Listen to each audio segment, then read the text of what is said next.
dice Rulo, prefiero mucho Rulo porque Raúl tengo un flashback cuando mi mamá me regañaba a los 5 años. Entonces, Rulo está perfecto.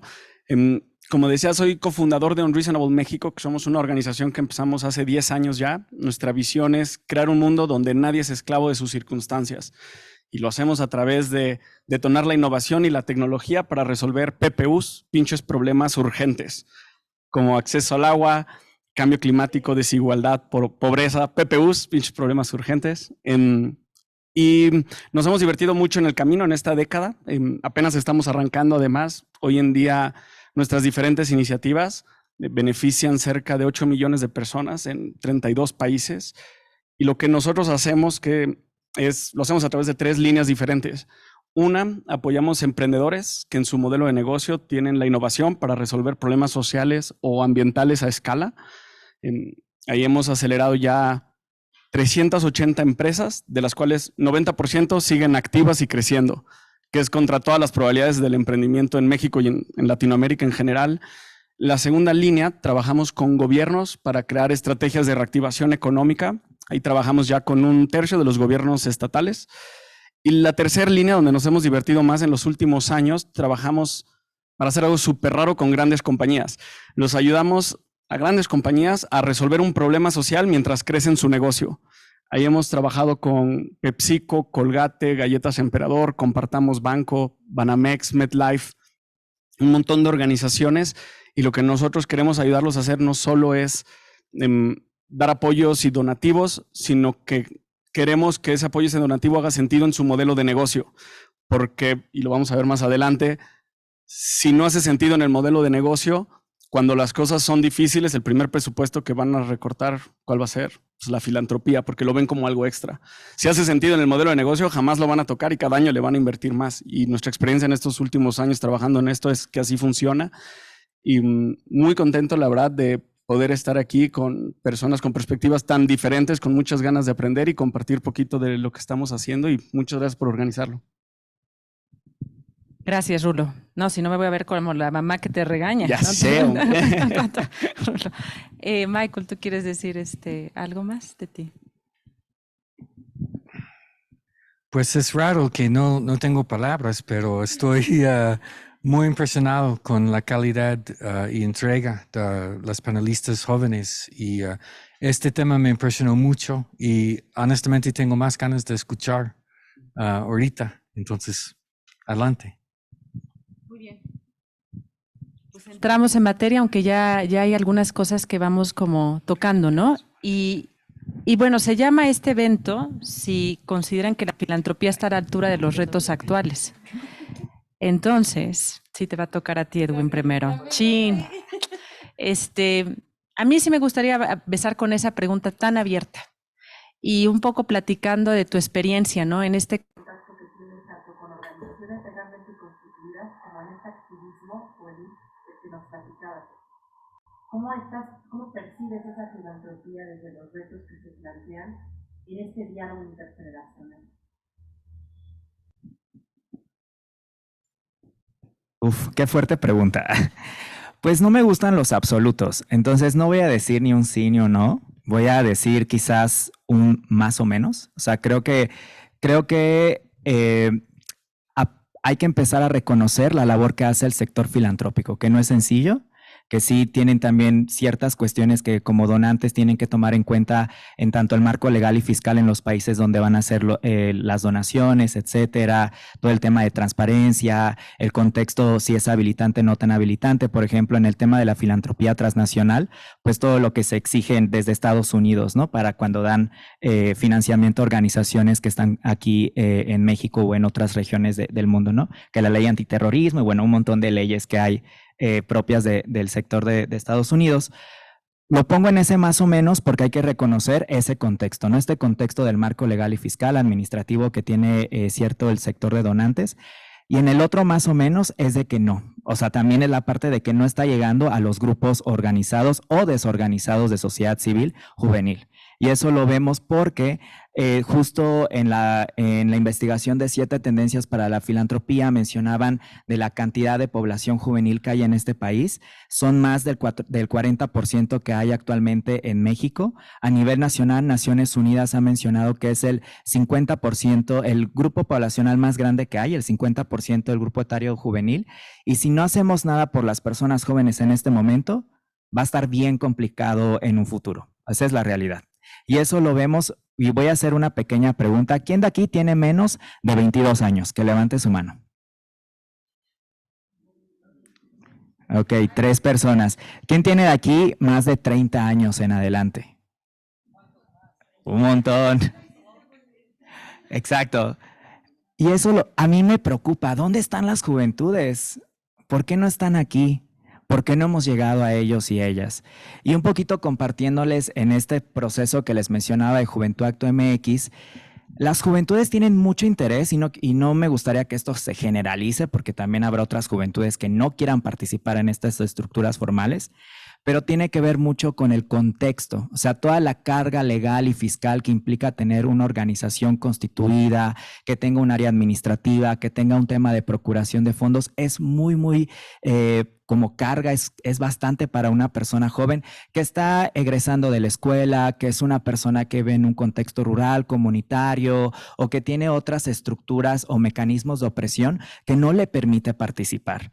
Y ahí es la importancia de reconocer la participación de las juventudes desde la perspectiva de juventud, que reconoce las diferencias de poder desigual que hay entre personas adultas y personas jóvenes y sus contextos territoriales. No es lo mismo una persona joven, por ejemplo, yo que les compartía que soy de Chetumal, Quintana Roo, no les compartí, yo estudié Derecho y me he formado en temas de derechos humanos, género, interseccionalidad en varios países, pero no es lo mismo una persona joven que tuvo cierto acceso a ciertos privilegios, mi mamá era maestra, a una persona joven de una comunidad, a una persona joven inclusive de esta ciudad, de la Ciudad de México. No es lo mismo una persona joven de la colonia Escandón a una persona joven de otros contextos periféricos.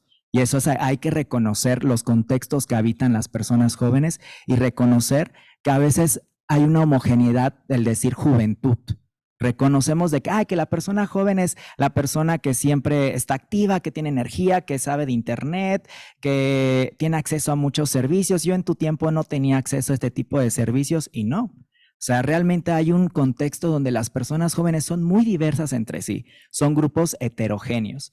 Y ahí es donde coloco el más o menos, porque no está llegando la filantropía a esos grupos heterogéneos, no está llegando a esas personas jóvenes que quieren impulsar cambios, que no necesariamente se quieren constituir, que quizás quieran hacer un cambio de hacer el bachear, por ejemplo, hacer quitar los baches en su colonia o constituir una colectiva para hacer, por ejemplo, ahorita que fue lo del maravilloso, mi primera vez ya cambié mi INE aquí a la Ciudad de México y que justo participé en el tema de presupuesto participativo y que se me hizo muy chido, o sea, la verdad, a diferencia en otros estados del país que todavía no hay esa figura de participación o que quieran participar en lo que quieran participar para avanzar en temas de derechos humanos. La filantropía no llega porque hay todos estos requisitos. Hay estos requisitos de tienes que ser donataria autorizada, tienes que tener cierta estructura institucional para recibir el donativo, etc., etc. Y por ahí, ya para dejar de hablar porque siento que ya hablé bastante, por ahí una de las cosas que podríamos como empezar a impulsar un poquito desde la filantropía son los sponsors fiscales o por como pasa en alternativas. En alternativas nosotras financiamos a iniciativas juveniles, personas jóvenes que son partes de Juventud Acto MX, que pasan por un proceso de fortalecimiento reconociendo que ya tienen experiencia en temas de incidencia y nosotras lo que hacemos es darles un financiamiento para que impulsen sus causas a nivel territorio. Alternativas asume todo el costo tanto fiscal, administrativo, nosotras ahí nos ven ahí detrás así viendo cómo la hacemos como organización, pero nosotras usamos esta figura de sponsor fiscal para que las iniciativas juveniles no tengan que preocuparse que si, por ejemplo, yo que soy coordinador de área, pues me tengo que preocupar que si el sueldo bruto, sueldo neto, el monto, perdón, bruto, neto y que tengo que ver temas de impuesto y como dimensionar todo el tema presupuestal y demás, que las juventudes no se preocupen por eso. Nosotras, desde nuestro privilegio, al ser una organización constituida que tiene ciertas cuestiones ya estructuradas, lo asumimos y que ellas puedan participar. Y los cambios han estado ahí.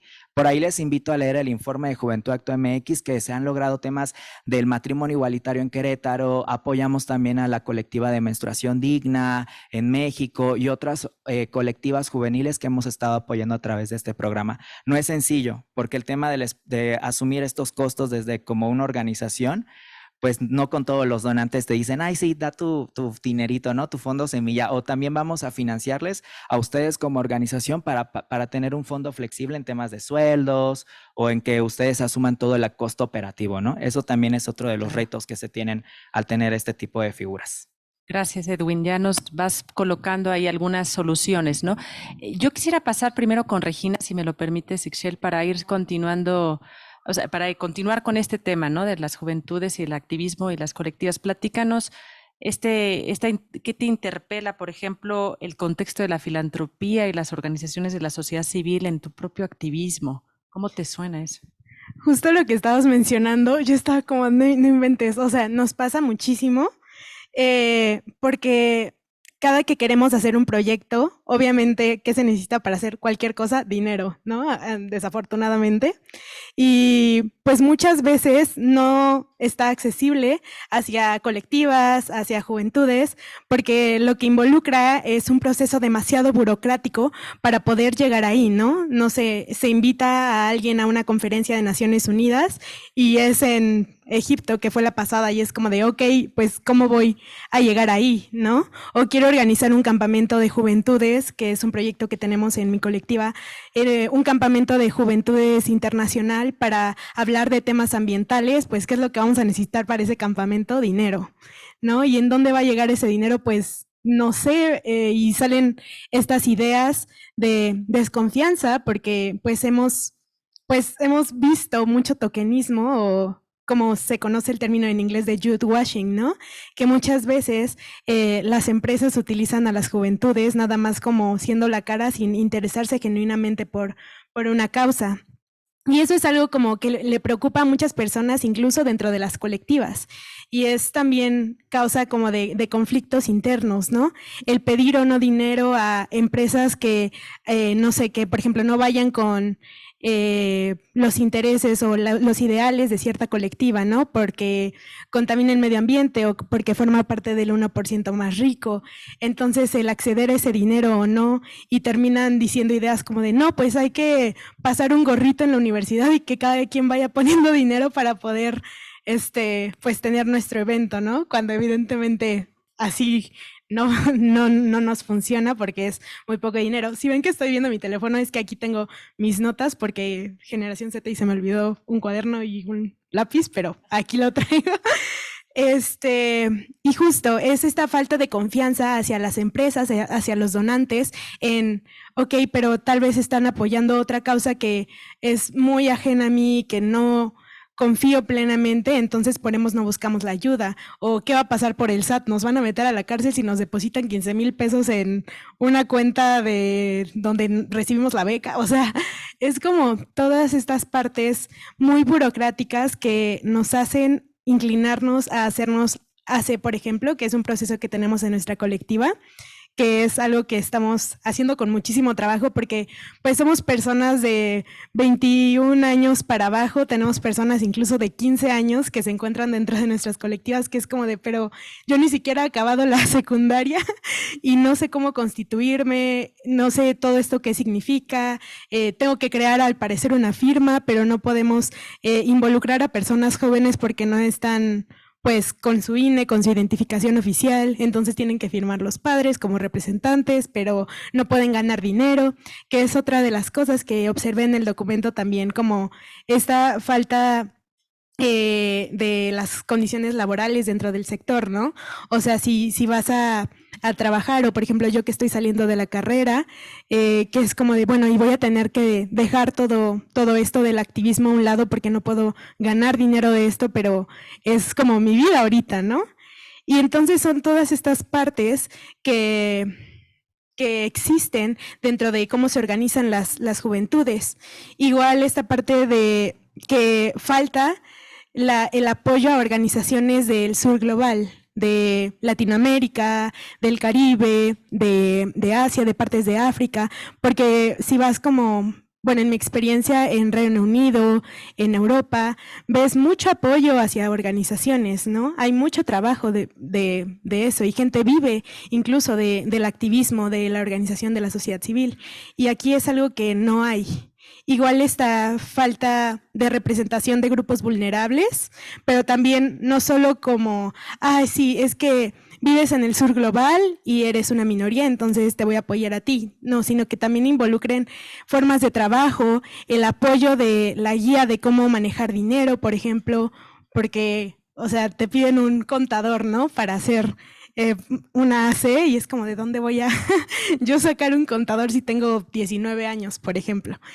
Y es parte de estas metodologías burocráticas que hacen que las juventudes se alejen un poco de los activismos, se desorganicen, se causen conflictos, porque somos, bueno, creo que mi generación es como un monstruo, que nos preocupamos por muchas cosas y hay muchas personas activamente luchando por muchas causas, pero no sabemos cómo llevarlo al siguiente nivel por esta falta de apoyos. Entonces es como algo de lo que quería compartir aquí en el foro. Gracias, Regina. Nos dejas pensando bastante. Aquí querría un poco ligarlo con lo que tú haces, Rulo. Tú tienes más contacto con startups, con emprendimiento social, ¿no? Entonces, platícanos un poco cómo interpela este sector, que yo creo que no es tan nuevo, más bien lo estamos un poco visibilizando más, cómo se liga con la filantropía y con este tema que plantean acá Regina y Edwin de las juventudes, ¿no? O sea. Sí, con mucho gusto. El tema de las juventudes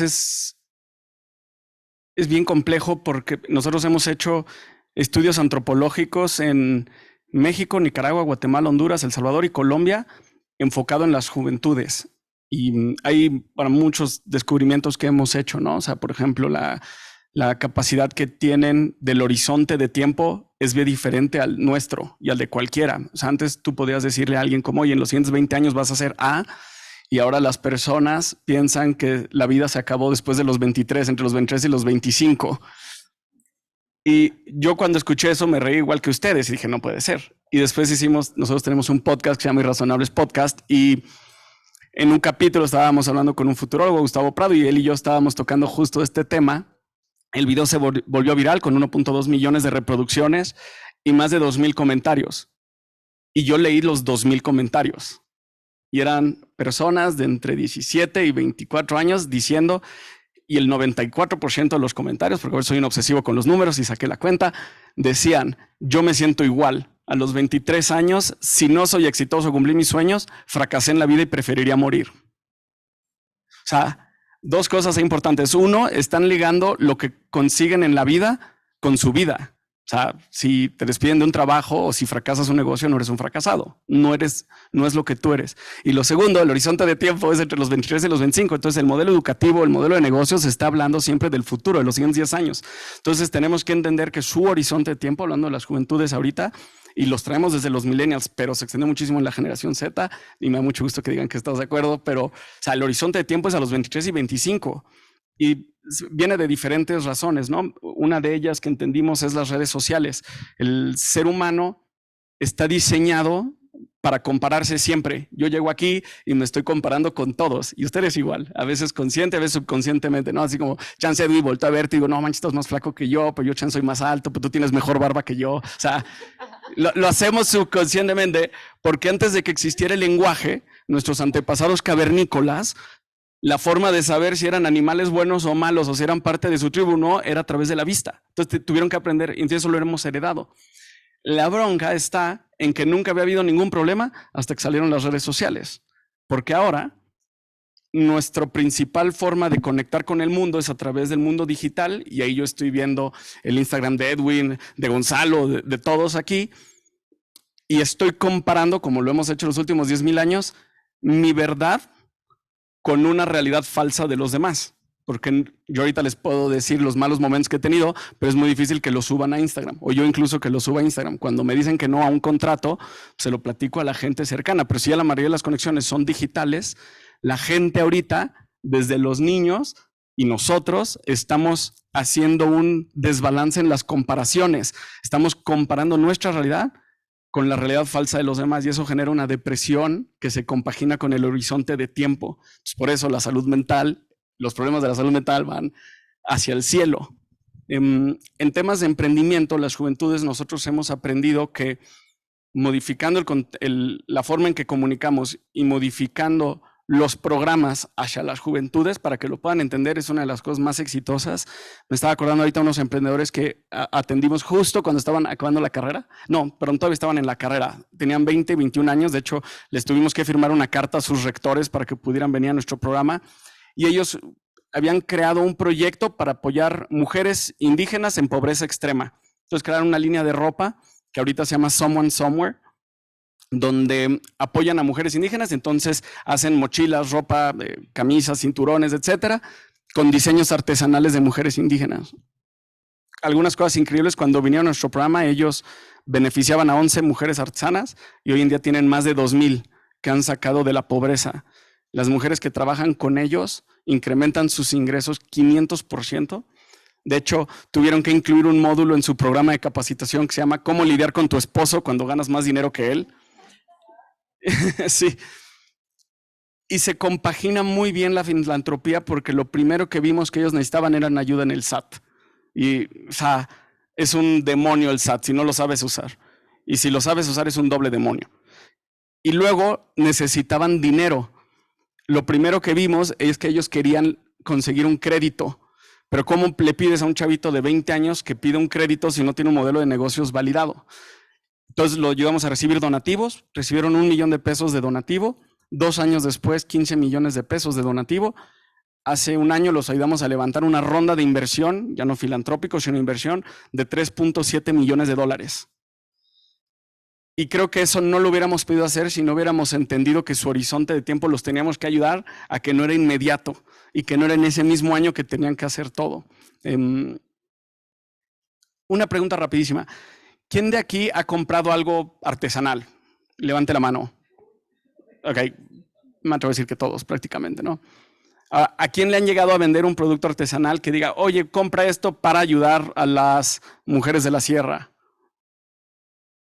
Casi todos igual. La labor de venta siempre había sido igual. Compra para ayudar. La innovación que ellos hicieron es que crearon unos productos tan increíbles y una experiencia de compra donde tú puedes entrar a la tienda, ponerte unos lentes de realidad aumentada, escanear el código de la artesana y ves en realidad aumentada cómo está tejiendo tu playera. O sea, la gente ya no compra solo por ayudar, lo compra porque es increíble y mientras ayuda. Creo que ese tipo de innovaciones necesitamos más para dejar atrás la lástima y meter en los modelos de negocio la solución de los problemas sociales a escala. Gracias, Rulo. Tocando el tema de la innovación. Sí. Y acá quiero, perdón, ya vi todo así como...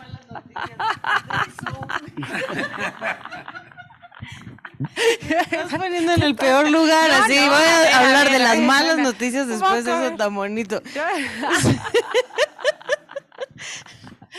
No, abordemos un poco el tema de la innovación. Yo tengo un tema con... No, tú puedes tocar lo que quieras, sí, hay siempre malas noticias, por desgracia, pero sí, mi cuestionamiento es sobre el espacio cívico, ¿no? ¿Qué entendemos por espacio cívico y cómo se integra esta innovación y cómo este espacio cívico va conectando un poco y dialogando, si no, con las juventudes, ¿no? Y resolviendo, en fin, te lo dejo ahí. Realmente poco entendemos del espacio cívico porque el nombre nos dice que es un parque o es un, o sea, todo lo que habla espacio nos imaginamos como algo exterior, ¿no? Entonces, ya desde ahí estamos mal y vuelvo a la pregunta que le hiciste a Edwin, ¿no? De la parte de la filantropía y también las organizaciones de la sociedad civil, que no hemos sabido comunicar qué hacemos, ¿no? ¿Qué hacemos bien? O sea, por ejemplo, evidentemente no conocía ese proyecto. o sea, sí hay como muchas cosas que todavía nos hace falta comunicar y una de esas es lo del espacio cívico, ¿no? Que está mucho más desarrollado, ¿no? Que el que se defiende dentro del espacio cívico, que es el derecho a que podamos estar juntos y organizarnos entre nosotras, nosotros y nosotres y defender nuestros derechos o posicionar nuestros temas ante el Estado o posicionarlos ante los demás integrantes de la sociedad. El tener el derecho a poder expresarnos, la libertad de expresión, el también poder salir a marchar sin que nada suceda, ¿no? O sea, todo eso conforma el espacio cívico, ¿no? Pero si venimos a unos foros y hablamos solo sobre el espacio cívico o hacemos un Twitter Spaces maravilloso sobre el espacio cívico, pues nos vamos a juntar las personas que normalmente ya sabemos de esto y hablamos de esto. Y vuelvo allá, ¿no? A lo que platicaban nuestras juventudes de la mesa, que obviamente no les estamos hablando a ellos y a ellas, ¿no? O sea, si dentro de nuestra narrativa, por ejemplo, hablamos sobre las manifestaciones feministas y cómo tienen derecho a salir a manifestarse y cómo podemos entender la rabia en la que salen a manifestarse, y no entendemos la respuesta del Estado, ¿no? Puede ser que así sí puedas tener un vínculo con esta juventud que está saliendo a manifestarse, ¿no? Pero si solamente desde un podio, un pedestal empezamos a hablarles como estos son los derechos que tienes, ¿no? Y ya desde ahí como que hay un quiebre, pues sí generacional, pero también incluso esta cosa que queremos ser superiores, ¿no? Porque tenemos más tiempo en esto, ve tú a saber, y el juvenear a la banda, pues es lo que le encanta a los adultos y las adultas y les adultes de este país y de todos, yo creo, ¿no? O sea, sí, como decía Regina, te voy a escuchar, o sea, voy a poner tu cara, pero ya después yo voy a hacer lo que yo tenía pensado en mi cabeza, ¿no? Pero mientras a todo el mundo le dije que tenemos juventudes en nuestro proceso. Y eso, o sea, tenemos que romper con eso en principio, porque, o sea, ya viendo lo de la competencia de Rulo, porque nos están ganando el mandado. O sea, ¿quiénes están organizando realmente en las calles? ¿Quiénes están organizando? Las colectivas, los colectivos, con temas de, sí, de género, pero también antirraciales, pero también de medio ambiente. Y están rompiendo con estos esquemas que nosotros tenemos construyendo mucho tiempo diciendo que así debe de ser la cosa. Y ahora que escuchaba lo del financiamiento, pues también las propias financiadoras y fundaciones han tenido que empezar a romper con eso, ¿no? O sea, no todas, pero sí hay algunas que empezaron a financiar a personas, ¿no? O sea, que se dieron cuenta que una persona en un país como Cuba, que es dificilísimo organizarse, era mucho más viable poder, alguien que estaba incidiendo directamente en libertad de expresión, en cuestiones muy locales, pues era mucho más fácil al chavo que está en el canal de YouTube financiarlo que financiar a un movimiento o una organización dentro de estos esquemas. Y entonces ahí es donde creo que el mundo tiene que cambiar sí o sí, pero también nosotros tenemos que empezar, y lo platicaba también en la mañana, desde la sociedad civil organizada y también no organizada, empezar a darnos cuenta de qué estamos haciendo mal, de qué hemos hecho mal por todos estos años, y ser transparentes y poder hablar con la población de esto es lo que sí hacemos, esto todavía no lo sabemos hacer, esto lo hemos hecho muy mal, necesitamos ayuda, para entonces sí empezar a entablar estos puentes, porque si no, honestamente creo que no estamos hablando el mismo idioma y tampoco creo que haya un empate de agendas, ¿no? O sea, como que lamentablemente siento que no estamos trabajando en colectivo, y en un país como este donde, o sea, lo que necesitamos es trabajar en colectivo, creo que ahí estamos fallando todas y todos desde acá, ¿no? Dije que eran malas noticias, perdón. No. Sí, todo marca como posibilidades, oportunidades también se vislumbran. Hablábamos en la mañana, Michael, sobre problematizar el término de filantropía, ¿no? Y hay tanto una tendencia en las 7 tendencias como lo que escribiste tú en las tendencias de Johnson hace un año, que ese término ya no refleja lo que la realidad nos está demandando, ¿no? Entonces, ¿cómo podemos ir en esto que dice Ixchel, resignificar a lo que nos referíamos con filantropía, ¿no? En el contexto, bueno, en el contexto mexicano que tú conoces también bien, pero también desde tu experiencia en Estados Unidos, ¿no? Sí.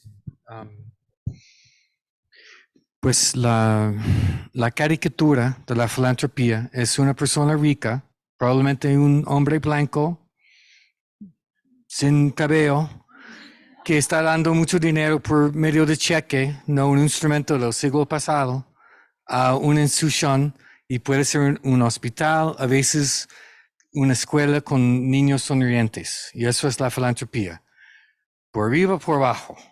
Los ricos, así los pobrecitos, ¿no? Y en el Johnson Center, y yo creo en nuestros socios, como es Philanthropy Together, que es una institución que promueve los círculos de dar, un esfuerzo para transformar, expandir lo que entendemos como la filantropía, ¿no? En Estados Unidos, hablando de 5 T's, y aquí voy a traducir, a mí me gusta más unos V's en vez de T's. No me gusta tanto el TV, pero es otro tema. Entonces, los tesoro, ¿no? Dinero es el primero. Muy seguido viene el tiempo de ser voluntariado. Y con eso talento. Esos son los 3, ¿no? Y los V's. Los vínculos, las conexiones entre la gente y su voz. Y con yo creo, yo estoy escuchando la importancia de voz y vínculos y la falta de tesoro principalmente. Hay mucho talento, hay algo de tiempo, pero lo que falta es el tesoro, ¿no? Para que la gente tiene para viajar, para sobrevivir, para pegar lo que sea, ¿no? De la vida.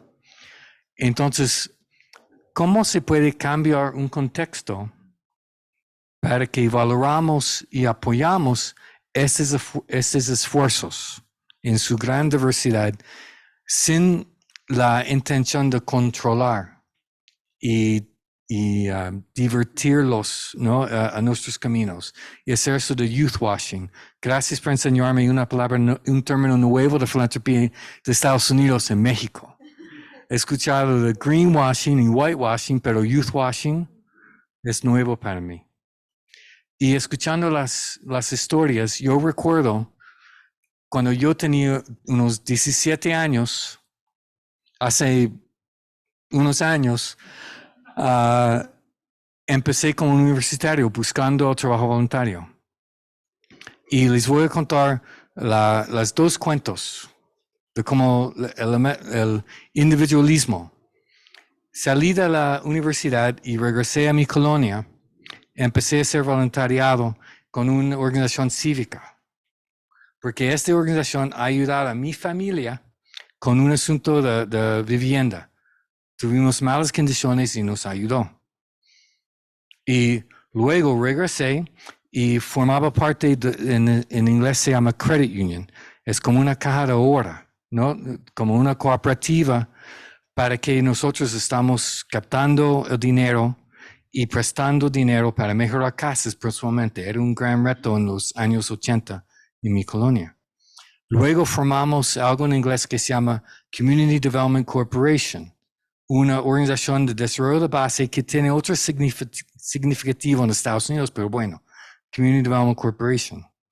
Y en eso hicimos una protesta con unos 20, 30 organizaciones más de todos los colores, de todos los tipos de nuestras colonias en Filadelfia, en contra de la compra de un banco grande y un banco chiquito, porque el banco chiquito que venía de nuestra colonia estaba recolectando depósitos de la gente a nivel de trabajadores y exportando eso y prestando dinero en las alrededores de Filadelfia mucho más ricos. Entonces, con la protesta, ganamos un acuerdo de reinversión en nuestra comunidad. Pues eso es un cuento muy americano de los individuos que se juntan y cambian el mundo. Pero la verdad, en cada paso había una institucionalidad, una infraestructura que está invisible si te cuentas así. Atrás del programa de mi universidad era un programa que daba dinero. Entonces, mi universidad pagaba el tren. Para cada semana yo pude ir a hacer mi trabajo voluntario. El Caja de Oro tenía financiamiento y apoyo de parte de National Credit Union Administration, una entidad regulatoria federal que estaba ayudando a este esfuerzo. El modelo de Community Development Corporation venía de Fundación Ford. Y como saben, hay muchas fundaciones donantes con miles de millones de dólares de endowment, como Ford, y semillan estas ideas y estas instituciones y dan y enseñan sobre estas ideas. Y luego la protesta, pues hay una ley, el Acta de Reinversión Comunitaria, Community Reinvestment Act, que pone como requisito que los bancos reinvierten en las comunidades pobres. Y además requieren datos sobre los préstamos de casas. Entonces, con los datos, gracias a la ley, tuvimos el standing, la posibilidad de quejar sobre las autoridades. Sin esta infraestructura, todo eso es imposible. Y con eso voy a, porque no quiero quedar como muy mal onda como Michelle y la tristeza. A mí, yo veo a México y veo, como, por ejemplo, las fundaciones comunitarias. Yo trabajaba mucho con las fundaciones comunitarias. Y yo traje un respecto muy al fondo, porque en Estados Unidos, los 600 fundaciones comunitarias, muchos de ellos tienen 100 años, celebrando 100 años, y fideicomisos de millones y miles de millones de dólares. En México, como saben, eso no existe. Pero las fundaciones comunitarias están buscando cómo yo puedo ser un líder comunitario. En vez de ser nada más donante y nada más enfocarnos en el dinero, en el tesoro, vamos a movilizar a la gente, vamos a convocar conversaciones, vamos a fortalecer las capacidades de las organizaciones y ser un esfuerzo catalítico en el estado, en el municipio donde trabajamos. Y esta creatividad y esas ideas están ganando fuerza en Estados Unidos, pero es un intercambio. Yo creo, francamente, que las fundaciones comunitarias en Estados Unidos están aprovechando el cambio de este modelo, este movimiento de filantropía comunitaria que está en México y alrededor del mundo, y aprendiendo las cosas más importantes de lo que significa ser de la comunidad y ser más horizontal que vertical. Gracias, Michael. Todo buen diálogo tiene que llegar a un fin. Entonces, me parece impresionante, casi nos estamos comiendo los minutos muy rápido y quisiera tener espacio para preguntas del público. Pero hagamos una última ronda. Y aquí lo que me gustaría preguntarles a ustedes es, bueno, tenemos la nota, lo que observamos que está colocado en las tendencias, tenemos actoras que no están dialogando entre sí. Entonces, la pregunta es cómo podemos construir colaboraciones transformadoras, o sea, que conecten con estas perspectivas distintas a las que normalmente estamos habituadas a trabajar, cómo nos movemos de nuestra zona de confort. Y bueno, ahí les pediría que pudieran ser lo más breves posible para que pudiéramos abarcar las experiencias de todas y todos y luego abrirlo a preguntas del público, tanto quienes están conectados y conectadas con quienes están acá presentes. Gracias, Edwin. Regina. A ver, Regina. Ok. Bueno, hacia esa pregunta, creo que pondría esta como problemática que hay una falta de confianza desde las empresas o actores donadores hacia las colectivas. O sea, no se puede hacer tal proyecto, pero con todos estos peros, ¿no? Pero no puedes hablar de esto, de aquello, etcétera. Entonces, pues hay que ir directamente con las comunidades afectadas, con las personas afectadas, con aquellas que se estén organizando para poder así crear una alianza, no buscar terceros, sino como ir directamente y no como en esta parte de salvadorismo que se le conoce, ¿no?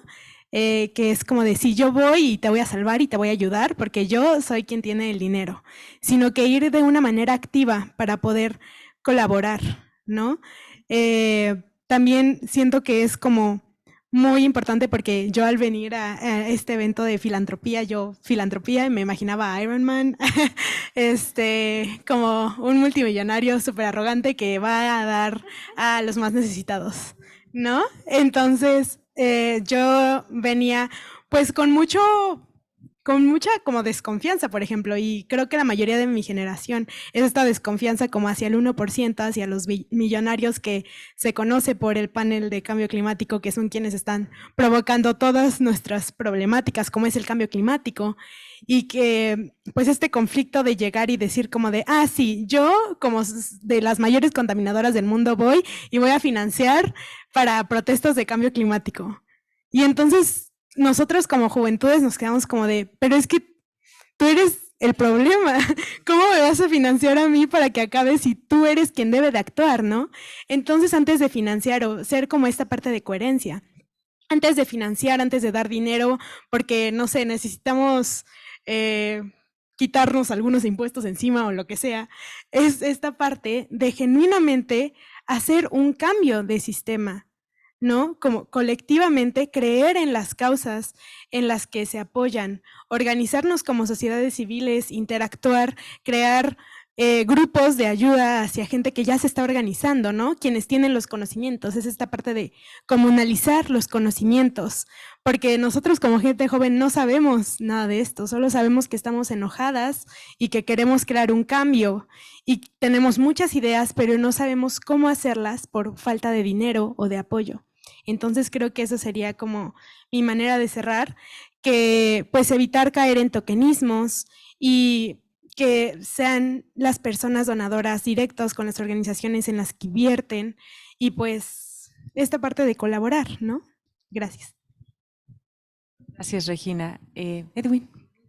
Y para me encantó lo que dijiste, Regina, y yo sumaría como la parte, como más desde el rol de las organizaciones y la filantropía, el permitirnos acompañar. O sea, reconocer las relaciones de poder desigual que va a haber, que existen y que lo vimos ahora en este breve mapeo de cuántas personas jóvenes, cuántas personas adultas hay en este contexto, y sobre todo también reconocer que las políticas públicas de juventud han avanzado en este país. Y eso tiene que ver mucho con las expectativas que se tiene ahora, que las juventudes están más abocadas al futuro, pero tiene que ver porque hay menos mortalidad de personas jóvenes, hay mayor acceso a la educación, hay mayor acceso al internet, menos acceso al trabajo, menos acceso a la salud. Eso se llama paradojas de la juventud, pero tiene que ver con esta ansiedad que se vive el tema de ser joven, porque ya hay mayor expectativa de vida a largo plazo, ¿no?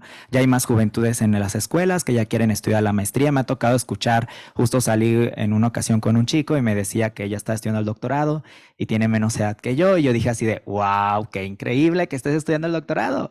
Entonces, eso tiene que ver también con reconocer con estos diversos actores, actoras que están en este sector, y también el hecho de que les escuchemos. O sea, también escuchemos qué es lo que nos quieren decir, no solamente las juventudes centralizadas de la Ciudad de México.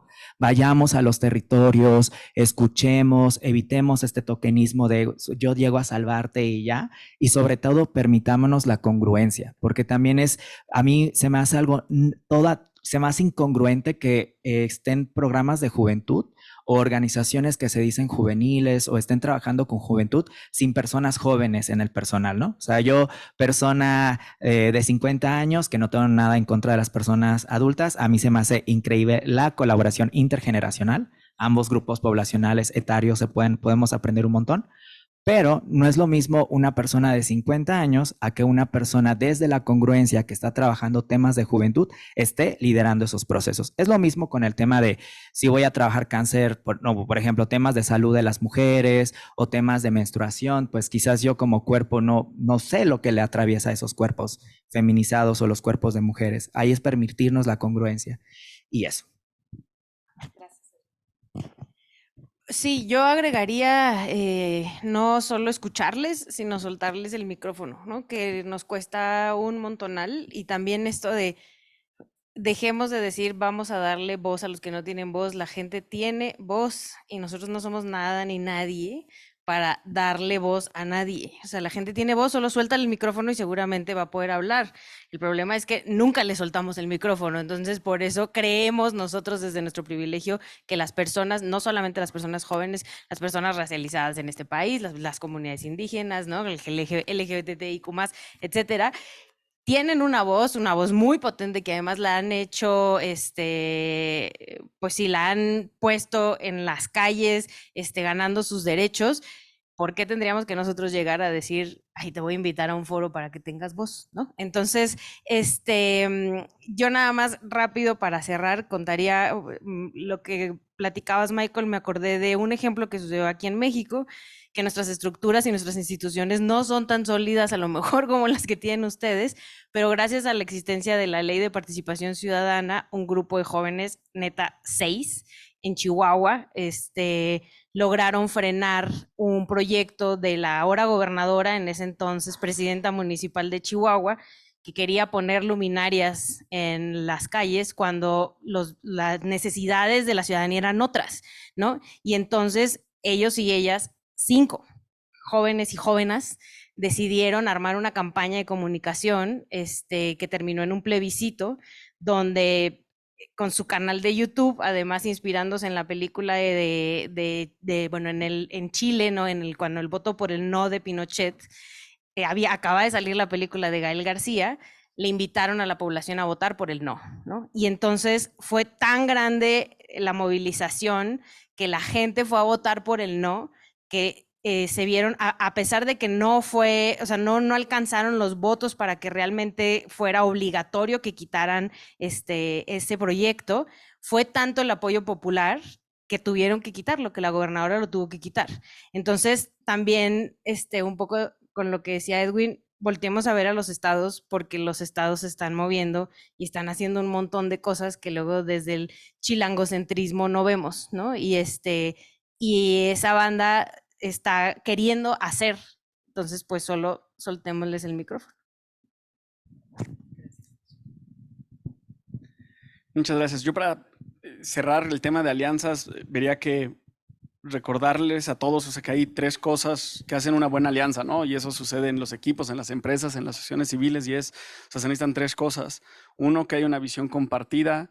2, que haya confianza. Y 3, que se consigan resultados tangibles. Entonces, no solamente es asociarnos para conseguir y platicar y pasárnosla bien, sino cómo aseguras un plan estratégico para conseguir resultados tangibles. Es súper importante porque la mayoría de las asociaciones civiles y las empresas nacen de una causa que les duele tanto que la quieren resolver y les apasiona.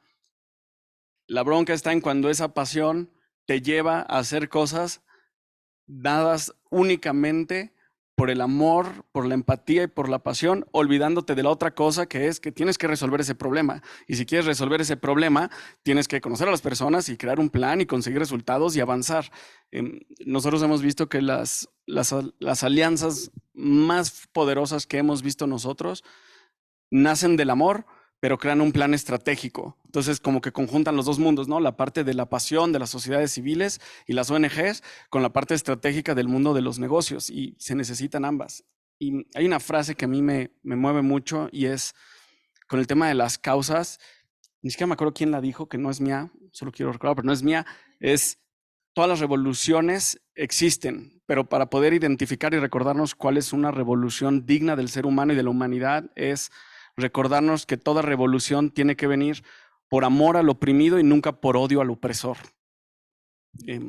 Es todo lo que me gustaría decir para cerrar.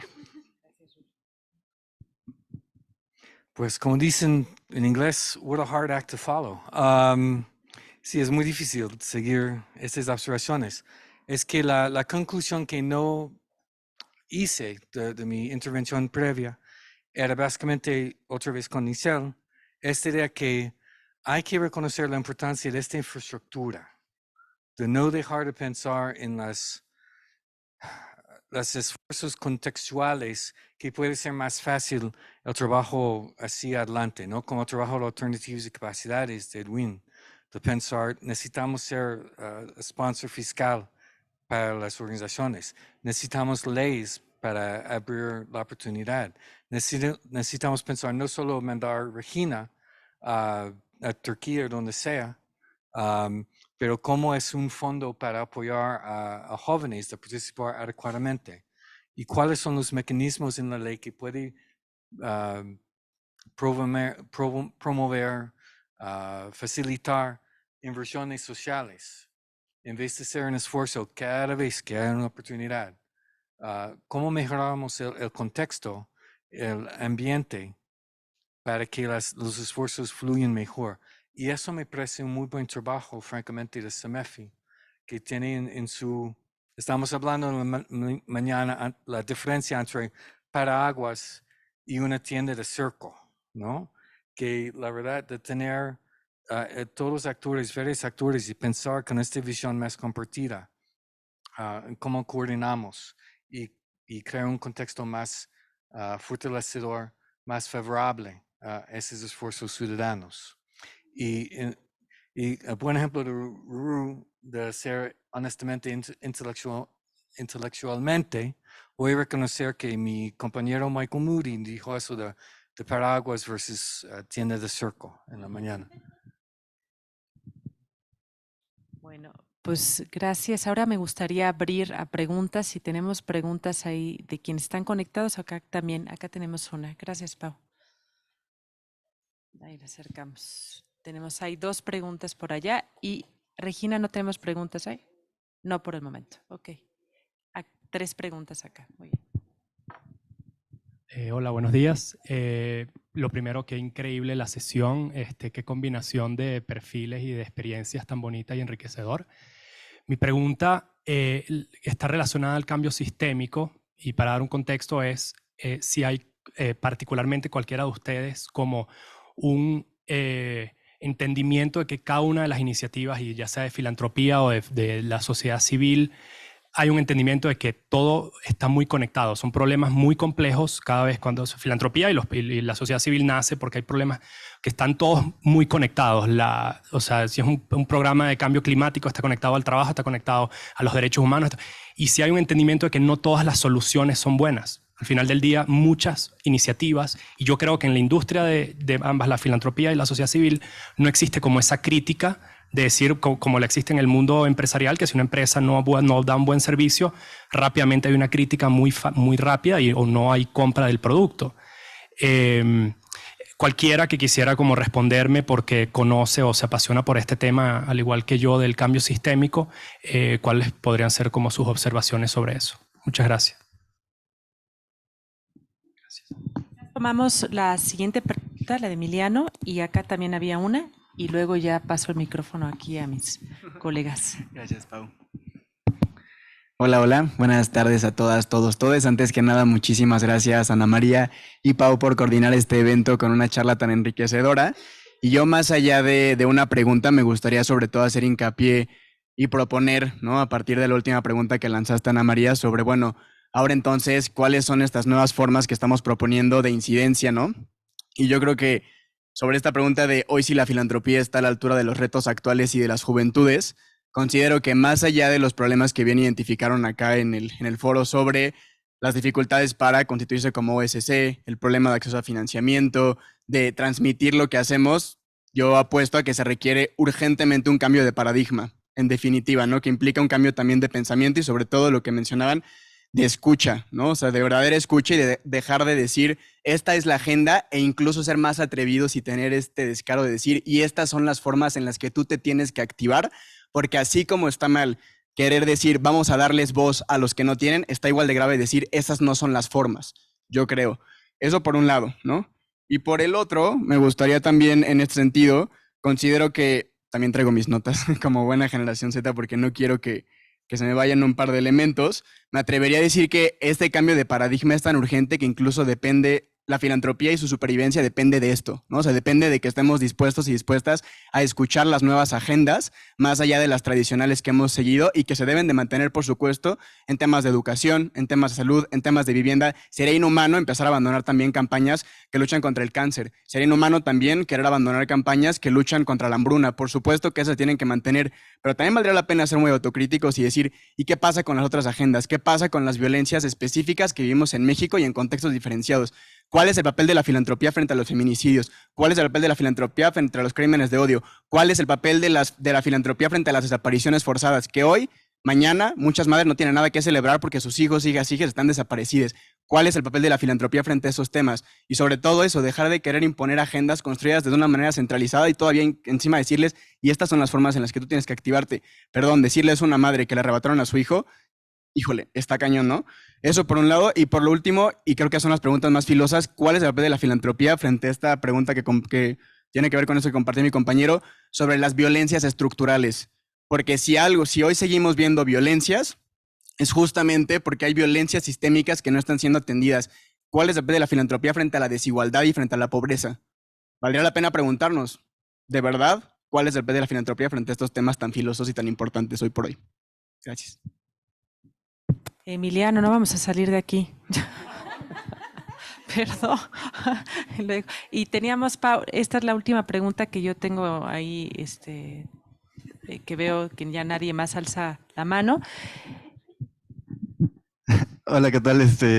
Yo soy Name, también formo parte de la misma colectiva de la Asamblea Ecologista Popular, con RE. Pero, bueno, ahorita que estábamos platicando, bueno, Re más o menos les platico, ¿no? De que nuestra organización ahorita estaba como también en proceso como de constituirse. Estábamos checando justamente la parte como de que necesitábamos, o sea, sí, poder recibir apoyo de fundaciones y demás, pero también buscamos mantener cierto nivel de independencia, y por eso es tan importante la parte de lo de las empresas sociales y demás, que es uno de los puntos que están marcados. Y justo lo habíamos considerado, pero ahorita que sabemos que no existe la categoría jurídica, y como que cuando existe más o menos a nivel social es porque como ahí se andan echando sus malabares jurídicos para poder como jalar ciertas cosas, o sea, justo preguntaría qué recomendaciones nos dan para poder mantener esta independencia, esta autonomía, simultáneamente poder recibir sus apoyos, y esto a nivel tanto de, sí, a nivel como de estos procesos directamente que tienen que ver con las empresas sociales, pero también en el sentido de nuevo un cambio de paradigma en el cual la filantropía nos deje de ser como estas relaciones que terminan deviniendo en relaciones dependientes entre movimientos sociales y las fundaciones, y más bien se conviertan en procesos que también impulsen a la autogestión y a la independencia y a la autonomía de los movimientos y las organizaciones, ¿no? Es lo que no sé, me interesaría. Muchas gracias. Pues muy bien. Tenemos una pregunta acá, Regina. Y luego, ¿qué va a hacer el valiente para contestar? La valiente. Tenemos una pregunta de la dirección Abre tu Corazón que dice: ¿cómo transmitir a las personas mayores que dirigen a las asociaciones el giro que debe dar la filantropía para que en verdad sea un apoyo sostenible en las comunidades? Pues muy bien. Ixchel, tú decías que tenías alguna parte de las respuestas. Pues no sé si así de aquí vamos a salir con una respuesta a tanta cosa, pero me encanta poder dialogar, ¿no? Y me gusta mucho lo que platicaban acá Emiliano y ¿cómo te llamas?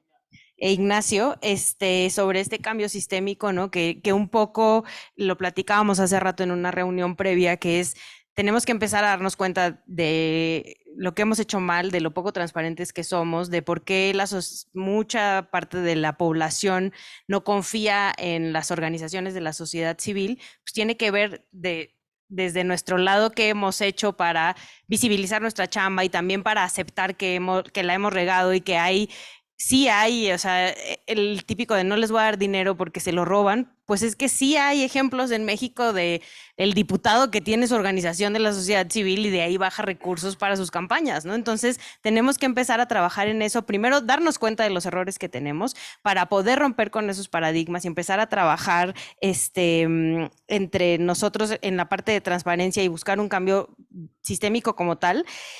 Y lo otro que mencionaban de el por qué no poder colaborar, también tenemos mucho esta cosa de la competencia por los fondos y eso no lo tenemos resuelto y entonces podemos estar trabajando los mismos temas, incluso una metodología muy similar para buscar una solución de algo, ¿no? Entre dos organizaciones y solamente porque estamos buscando fondos con tal o cual financiadora, este es mi tema, ¿no? Y no quiero compartirle nada a la otra organización porque me va a robar mis 3 pesitos. Entonces, sí creo que la dependencia, que ahora vuelvo acá, la dependencia que tenemos a la parte económica es muy tremenda, pero también creo que hay ejercicios que lo están rompiendo, ¿no? O sea, yo mañana les invito a la marcha de las Madres Buscadoras del Monumento a la Madre al Ángel de la Independencia.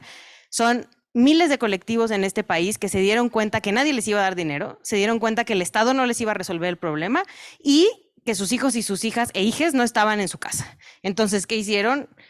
Agarraron sus palas, sus picos y fueron a buscar a sus hijas y sus hijos. Y después de que ellas tomaron esa decisión, muchas personas empezamos a organizarnos en torno a ellas, ¿no? Y esto también el acompañar y el decir, tú dime para dónde tengo que ir, qué necesitas ahorita, que compremos la comida de las 25 rastreadoras, pues comprémosla, ¿no? Y hagamos una vaquita. Y entonces a lo mejor puede ser una cosa muy inmediata. Y voy a la parte que decía Emiliano, pues sí, pero la violencia en este país está rebasada. Y si ellas lo que necesitan son 25 pollos, compremos los 25 pollos entre las personas que podamos cooperar. Entonces, este diálogo, o sea, ya no estas estructuras enormes que necesitan muchísimo dinero, también creo que tenemos que empezar a pensar si sí realmente es necesario estas grandes estructuras que necesitan muchísimo dinero para funcionar. Si estas señoras con un pico y una pala han encontrado a más personas desaparecidas que el Estado, ¿no? Entonces, tenemos que empezar a replantearnos realmente qué sí se está haciendo y cómo apoyar a esos ejercicios y realmente apoyarlos y preguntarles, ¿qué necesitas? 25 pollos, perfecto.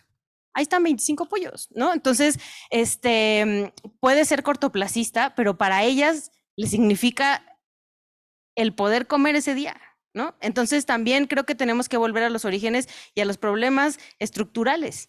Y entonces sí exigirle al Estado, y ahí va el tema que nosotros traemos sobre la mesa, de por qué no podemos organizarnos, por qué nos están cerrando las puertas, por qué si salimos a marchar nos golpean, por qué, o sea, y entonces es una doble exigencia. Veamos a ellas qué necesitan y al Estado que, oye, tienes toda esta estructura institucional y son ellas las que están saliendo a buscar a los desaparecidos y las desaparecidas de este país.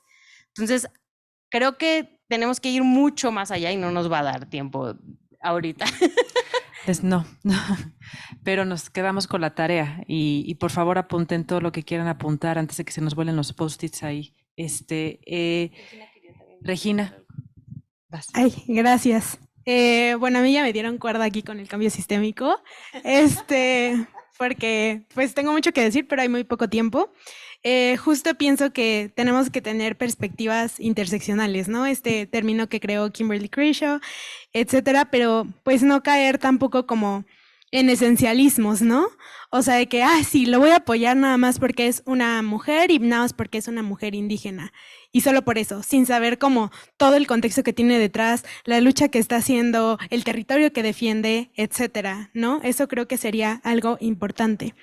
Igual es lo que decía antes sobre cómo a las personas donantes, a las empresas, al Estado, obviamente si lo que implica un cambio de sistema es que todo esto deje de existir como concepto y que pueda cambiar completamente. Y obviamente el Estado, las empresas no van a apoyar su autodestrucción. Entonces creo que es como muy difícil hablar acerca de un cambio sistemático, pues desde el financiamiento, ¿no? De pues otras partes, a menos que se haga esta parte de buscar, de dialogar, de entablar relaciones profundas y genuinas en donde de verdad estés apoyando el cambio, ¿no? Igual, pues una madre buscadora obviamente no va a tener el tiempo para, como decíamos, decir, voy a hacer el proceso burocrático para hacernos AC y así poder recibir dinero. Pues obviamente no, porque el contexto es muy diferente, ¿no? Igual pasa con las personas defensoras que están siendo asesinadas por el cártel inmobiliario aquí en Ciudad de México, por el Estado en otros estados, ¿no? Pues no tienen obviamente el tiempo para buscar financiadores, solo son temas urgentes que las personas que tienen la adquisición, que tienen el dinero y que quieren apoyar causas son las que deben de buscar, ¿no? No viceversa. Y pues justamente un cambio de sistema no va a venir como de un, por favor, apóyenos en esto, o por favor, no, sino de acciones concretas y es lo que hay que buscar. Que esas voces sean escuchadas y no las empecemos a dejar atrás como históricamente se ha hecho. Gracias, Regina. Estamos ya sobre el tiempo. Sí, falta el del apoyo, que yo quería que tú tomaras esa y después y cómo hablarle a los directivos, que es la que nos pasó Regina. Entonces, sí, todavía nos pueden mantener. Sí, claro. Sobre la autonomía es lo más importante y la tienen que defender hasta el final del mundo, aunque cueste. La verdad, esa es mi mayor recomendación y te lo digo porque para eso ayudamos a muchos directores y fundadoras de ONGs y de empresas y nosotros lo hemos vivido. Nosotros en nuestro caso nunca hemos levantado inversión porque no queremos soltar la dirección de la organización. Nos hemos crecido más lento, pues dependiendo contra qué te quieres comparar, ¿no? Lo segundo es, claro que cuando tú recibes dinero, aunque no sea una inversión y no sean parte de, si te aconsejan algo, los vas a seguir. Al menos los vas a escuchar más. Entonces, mi recomendación en ese sentido es que verifiques muy bien de quién vas a recibir dinero. La recepción de inversión o de donación debe de ser siempre una consecuencia de la relación y no al revés. No, primero recibo el dinero y luego te conozco. Ese es mi consejo más grande. Nosotros lo hemos hecho siempre y hemos recibido donativos y generado clientes en 3 continentes ya.